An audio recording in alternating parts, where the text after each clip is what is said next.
എല്ലാവരും ഇങ്ങോട്ട് നോക്കിൻ. അവിഹിതം എന്ന് പറഞ്ഞാൽ വിഹിതമല്ലാത്തത് എന്നാണ് അർത്ഥം. ഇവളതിൽ എക്സ്പേർട്ടാ. വിഹിതം എന്ന് പറഞ്ഞാൽ മാരേജിൽ കിട്ടുന്ന നമുക്ക് വിഹിതവും അല്ലാത്തത് അവിഹിതവുമാണ്. പണ്ഡിതനാണെന്ന് തോന്നുന്നു. അർത്ഥം പറഞ്ഞൊന്നും കേട്ടില്ലേ? അപ്പൊ മാരേജിന് മുമ്പ് ഈ അവിഹിതം ഉണ്ടാവില്ലല്ലോ.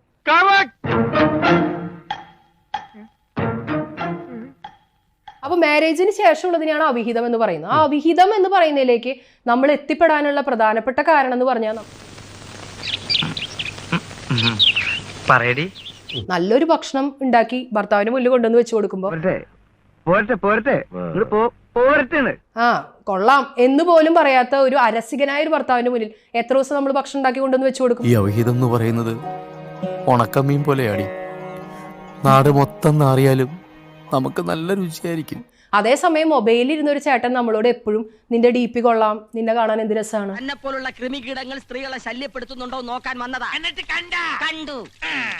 അപ്പോൾ അപ്രീസിയേഷൻ ആഗ്രഹിക്കാത്ത ആരുമില്ലല്ലോ. അപ്പൊ സ്വാഭാവികമായിട്ടും ഈ അവിഹിതത്തിലേക്ക് പോകാനുള്ള ടെൻഡൻസി എനിക്കുമുണ്ട്, നിങ്ങൾക്കും ഉണ്ട്. ചില പെണ്ണുങ്ങൾ ചില കാര്യങ്ങൾ അല്പം പൊതിഞ്ഞേ പറയാറുള്ളൂ. നമ്മൾ ഉടനെ അതങ്ങോട്ട് തുറന്നേക്കണം.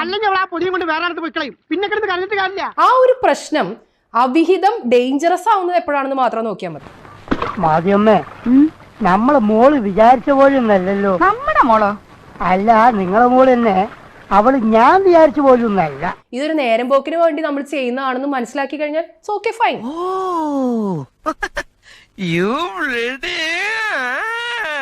ഇവളുടെ അഡ്രസ് തപ്പിപ്പിടിച്ച് വീട്ടിലേക്ക് പോകാമായിരുന്നു. ഇതൊരു അവിഹിതമാണെന്നും ഇതൊരു എന്റർടൈൻമെന്റ് ആണെന്നും എനിക്കിതൊക്കെ ഒരു ത്രില്ലായിട്ടാ തോന്നുന്നത്. ജീവിതത്തിൽ എന്തെങ്കിലുമൊക്കെ ഒരു തമാശയൊക്കെ വേണ്ടേ? നമുക്ക് ജസ്റ്റ് നേരം പോകാനാണെന്നുണ്ടെങ്കിൽ ഞാൻ വരണോ? ആരെങ്കിലും ചോദിച്ചാലേ ചേച്ചിയുടെ ഭർത്താവാണെന്ന് പറഞ്ഞാൽ മതി.